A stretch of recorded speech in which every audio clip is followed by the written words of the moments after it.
नमस्कार मंडळी. आता वाजले आहेत सकाळचे 10 आणि मी पोचलो आहे लोणावळ्या घाटामध्ये.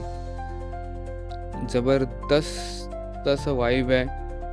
खूप एनर्जेटिक सगळं ॲटमॉस्फिअर आहे. आणि लोणावळा असल्यामुळे असं हीट वाटतच नाही. एकदम मस्त चिल्ड आहे.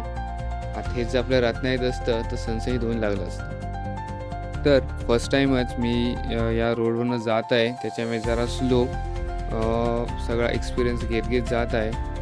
आणि हा घाट असल्यामुळे बाईक चालवायला तर मजाच येत आहे. बरेच दिवसांपासून वाट बघत होतो असल्या टर्न्स कर्विंगवाल्या रोडची. कारण आपला तर मुंबई गोवा हायवे तर तसा राहिला नाही. मी अजून खूप मिस करतो आपला ओल्ड मुंबई गोवा हायवे. मस्त टर्न्स होते, घाट होते. पण चला ठीक आहे.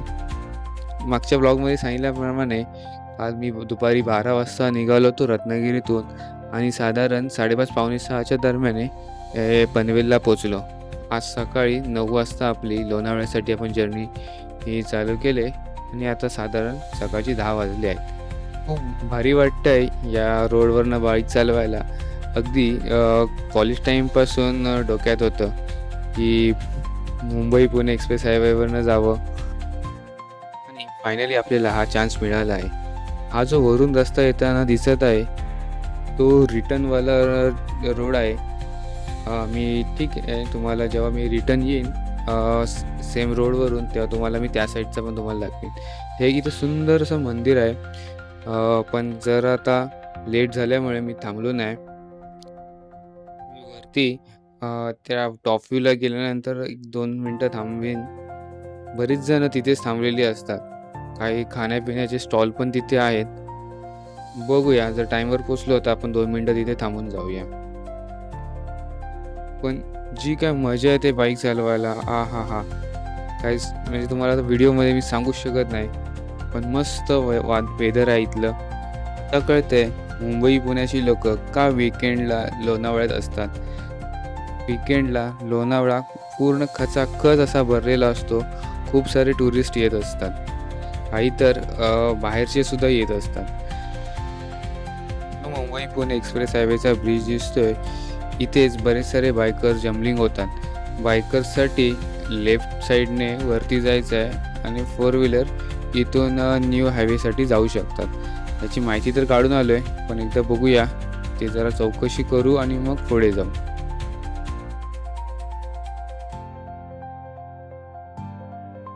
या समोरच्या दोघांना विचारून बघतो. कारण आत्ताच ते त्या शॉपमधून बाहेर पडलेत. कदाचित त्यांनी पण रस्ताच विचारला आहे माझ्यासारखाच.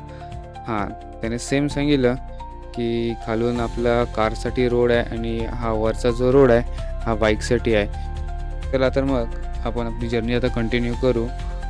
स्पीड तसाच स्लोच आहे कारण कंप्लीटली न्यू रस्ता आहे. चेक करत करत पुढे जातो आहे. याच पॉईंटला बऱ्यापैकी ॲक्सिडेंट पण झालेले आहेत. काही ब्लॉग्स पण बघितलेत. पण ठीक आहे, आता वेदर व्यवस्थित असल्यामुळे काही इश्यू नाही. या रस्त्याच्या मी तर प्रेमातच पडलो आहे. लास्ट इयर जेव्हा मी लोणावळ्याला आलो होतो, तेव्हा तर बाईक घेतली नव्हती आणि ट्रेननेच गेलो होतो. सेम पनवेलपर्यंत ट्रेन आणि नंतर मग दुसऱ्या दिवशी परत पनवेलवरून लोणावळ्यासाठी ट्रेननेच आलो होतो. पण नेक्स्ट इयर जर यायला मिळालं तर नक्की मी बाईक घेऊनच येईन. जबरदस्त मजा येते. आता आपण ऑलमोस्ट ब्रिजपर्यंत पोहोचत आलो आहे.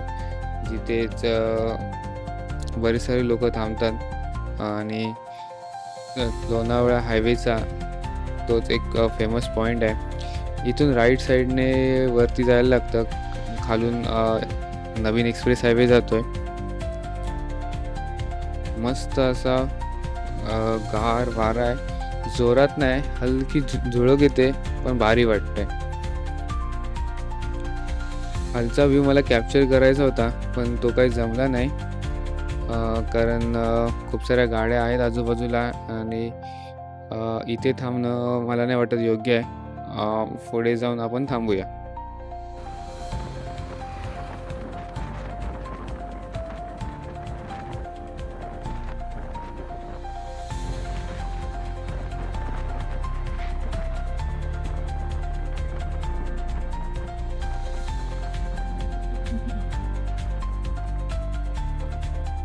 आपण ऑलमोस्ट आता पोहोचत आलो आहे पॉईंटवर.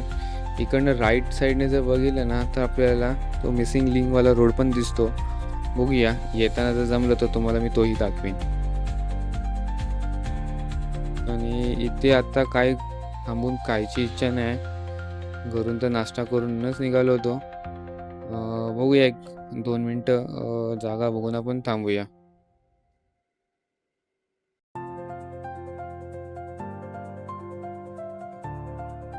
काय अडस व्ह्यू आहे, एक नंबर. रापचिकच.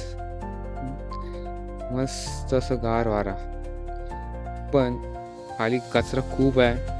ते जे टुरिस्ट लोक येतात, खातात पितात आणि तिथेच कचरा करून निघून जातात. आपणच आपले रोड जपले पाहिजेत, तरच तर मजा आहे या सगळ्याची. कचऱ्याच्या ढिगात कोण येणार आहे. चला तर मग आपण आता पुढे निघूया. जास्त वेळ थांबलो नाही, हार्डली ते 20-30 सेकंद थांबलो आणि निघालो. कारण तिकडे माझा जो ऑफिस कलीग तुम्हाला मी बोललो होतो तो आता पोहोचत आला आहे. तर त्याला स्टेशनला घ्यायला पण जायचं आहे. म्हणजे आम्ही तिथून पुढे दोघं एकत्र रिसॉर्टला जाऊ. चला तर हा व्लॉग इथेच थांबवतो. पुन्हा लवकरच भेटूया. Please like, share and subscribe. Thank you.